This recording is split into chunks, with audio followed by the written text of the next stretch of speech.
Our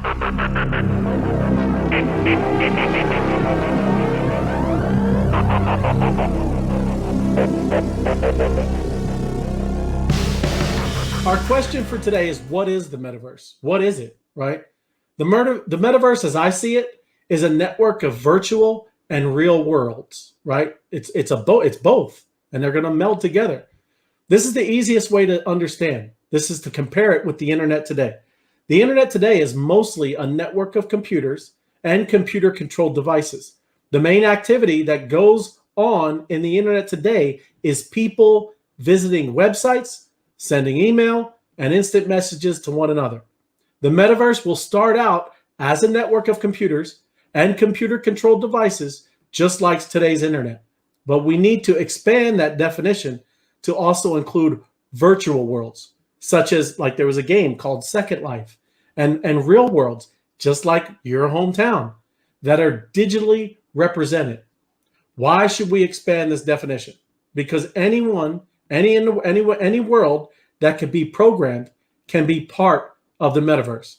If you can write code for something, then you can make it a part of the metaverse. That means that other kind of digital objects and places will become part of the metaverse, like video games, movies, television, books, newspapers, blogs, paintings, sculptures, people's workspaces, and even things in your home, right? This may sound strange. After all, we're already used to thinking about those things being separate from one another, but it's really just an extension of what we've already been doing, right?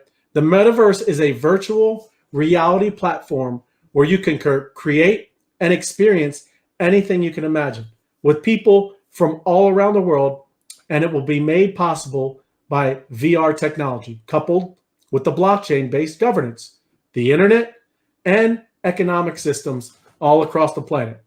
The metaverse will be the foundation of our digital lives, a 3D, interactive, shared space that transcends physical boundaries and allows us to project our imaginations into shared experiences. Now, we use this word like generational wealth and the greatest transfer of wealth in the history of the world. And I've told people this many times, especially when I start talking about the way that you can make tens of thousands of % gains in just crypto, right, Dusty? It's crazy because that's what I'm talking about. People that work out like you, Dusty. You build cabinets. You do a lot of things. You got a lot of. You're a jack of all trades. You do a lot of stuff. People that build houses. People that do plumbing. People that do that, right? There's only a certain amount of material that you guys can go and run your business, right? If you're a carpenter, you're going to run out of wood, man, right?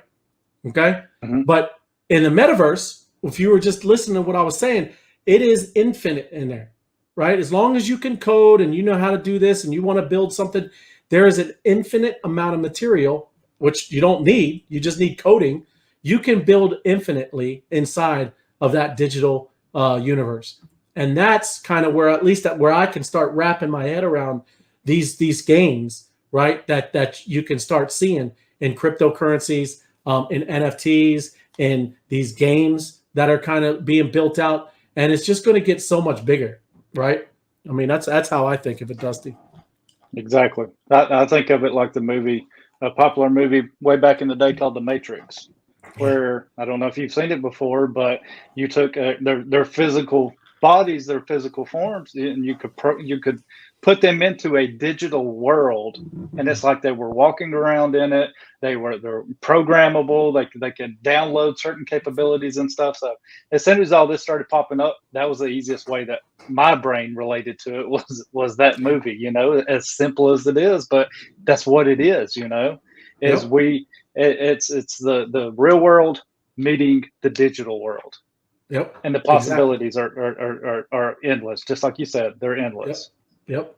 And it's like, and I know some of it has already kind of started. I mean, I know people were doing it with the Pokemon, right? When they were chasing around these little pocket monsters, right? And trying to catch them, right? I was using, because I'm a marketer and I used to do marketing for local businesses, right? I was using that for marketing, right? If you knew or you could identify that there was a little Pokemon by their business, we would advertise that, right? Because there were so many people playing that game. Because if you caught, and we would say, if you catch a Pokemon outside of this coffee house, you get 10% off or 20% off something, right? But they would announce it and say, hey, there's this little Pokemon out here. That's what you're going to start seeing, right? These two worlds are going to collide, right? The physical world and the virtual world. And I'm going to show you some images of what I'm talking about in the glasses, and we've seen of it. You're starting to see it even in the windshield when you got the little heads-up display, with the speedometer. Just saying that you're starting to really get a glimpse of it.